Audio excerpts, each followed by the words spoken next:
Zbog uskršnjih praznika, predstojeći sportski vikend u Subotici biće dosta siromašan, a utakmicama prvog kola play-offa i play-outa u subotu 15. aprila nastavit će se trka za bodove u Superligi za fudbalerke.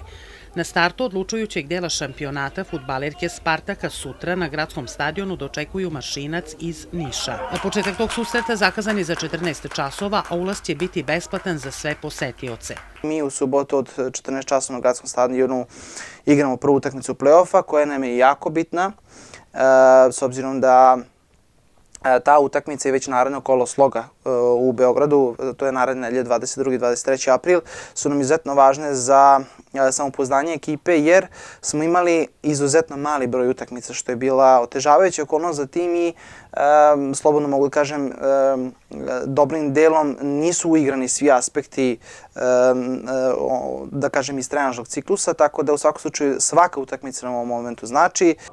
Kada smo već kod ženskog fudbala, treba reći i to da su juče u prostorijama Fudbalskog saveza Srbije izvučeni parovi četvrtfinala Kupa Srbije za žene, a voljom žreba u nastavku najmasovnijeg domaćeg takmičenja Golubice će dočekati napredak iz Kruševca, dok su ostali parovi Mašinac Sloga, Crvena zvezda Požarevac i Vojvodina Rad.